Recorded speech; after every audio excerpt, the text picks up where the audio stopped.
suis là, c'est parce que je suis certes encore active, mais je viens soutenir les retraités sur effectivement leurs revendications, augmentation de l'ensemble des pensions, mais également les pensions à Agirc-Arrco, mais sur la future réforme à venir également, parce que celle-là elle sera dure pour combattre le gouvernement sur la future réforme qu'il veut nous imposer. Et on a besoin de toutes et tous, étudiants, actifs comme les retraités, pour ce futur combat qu'on va engager bientôt. Merci. On s'est rendu compte que même les 4% de rallonge qu'on a eu sur nos retraites, ça ne suffit pas à combler les 20% qu'on nous a piqués depuis 20 ans. Non. Je lui ai demandé s'il l'avait vu sur sa fiche de paie, l'augmentation. Ça touche les gens les plus modestes, notamment, même pas aussi modestes. À partir du moment où on a des charges à payer, il y a le reste. Pourquoi je suis là? Pour exiger mon dû, un rattrapage sur ma pension, ma retraite complémentaire, qui est plus qu'en retard depuis des années.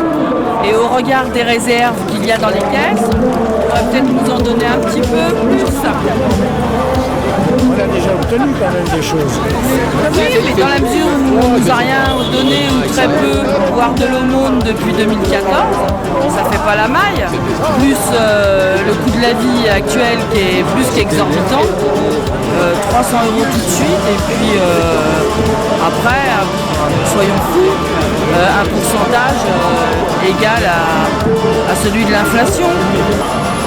En termes de rattrapage de pouvoir d'achat, nous revendiquons l'indexation des pensions pour le salaire moyen.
Catherine Perret, vous représentez la Confédération CGT à ce rassemblement des retraités.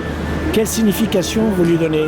Très clairement, la question des retraites et des retraites complémentaires et de la revalorisation des pensions des retraités, c'est l'affaire de toute la CGT, c'est l'affaire des salariés actifs comme retraités, et la Confédération a allé aux côtés des retraités qui luttent depuis des mois pour obtenir une revalorisation des pensions des retraités. Ça c'est clair, c'est un tout la retraite.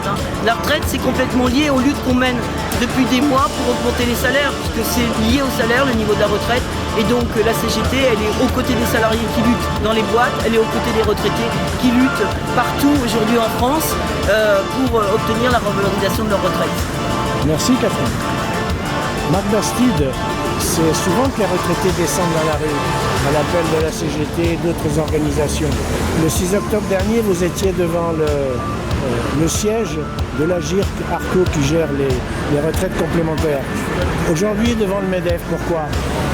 Et on trouve que le MEDEF est silencieux dans la période, alors qu'il porte des responsabilités sur les questions industrielles, des responsabilités dans la gestion de l'Agirc et de l'Arrco. Et donc, comment dire, c'est peut-être on essaie de faire sortir le loup du bois et d'avoir de vraies explications sur son silence. C'est que les retraités, depuis un bon moment, sont dans la rue avec d'autres organisations et que le rapport de force commence à s'inverser avec les 5,12% pour l'instant qu'on a pu arracher à l'Agirc et l'Arrco. Et donc la présence aujourd'hui de la MEDEF, c'est bien pour montrer qu'on ne lâche rien et que ce n'est pas suffisant ce qui a été déjà acquis. Mais justement, parce qu'il y a eu quand même plusieurs augmentations de la retraite de base, de 4% au 1er juillet, puis l'Agirc-Arrco, après notamment les manifestations du 6 octobre, qui ont lâché quand même 5,2%. Et pour vous, donc, ça ne suffit pas? Non, ça ne suffit pas, parce que d'une part, l'inflation aujourd'hui elle est de 6,2%, d'autre part, l'augmentation des pensions et des retraites complémentaires, ça date du mois de novembre, donc ça fait novembre-décembre, mais il manque depuis janvier. Donc, effet rétroactif, ça, on le met sur la table, et dans le même temps aussi, on voit bien que la situation s'aggrave de plus en plus en ce qui concerne la jeunesse et en ce qui concerne aussi les retraités qui de plus en plus basculent dans les difficultés financières et dans la pauvreté. Mais on a des retraités aujourd'hui qui baissent leur chauffage, qui mettent plus de pulls, etc. etc. Donc, ils font des économies. Il y a eu de grandes publicités sur pour manger des fruits et des légumes. Compte tenu de la situation, il y a plus de 30% des retraités qui n'achètent plus de fruits et plus de légumes parce que ça coûte trop cher. Le deuxième élément important, c'est que dans le calcul de leur retraite pour les fins de mois, ils ont évacué la case loisirs, culture et vacances.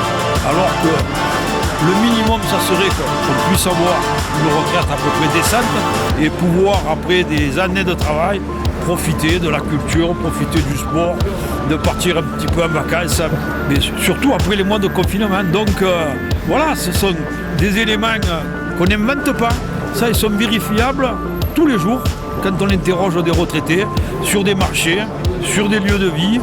Et c'est dans ce sens que les retraités se mobilisent, et y compris gagnent de plus en plus de confiance parce que dans le même temps, ils arrachent quelques acquis qui leur permettent de pouvoir un petit peu évoluer. Et bien souvent, quand ça évolue, c'est pour régulariser leurs factures. Donc vous continuerez à appeler aux mobilisations? Ah, tout à fait, d'ores et déjà, la CGT a proposé au NEF d'avoir une action dès l'entrée en 2023, fin janvier, début février, et sur cette question d'augmentation des pensions pour vivre dignement sa retraite. Merci Marc.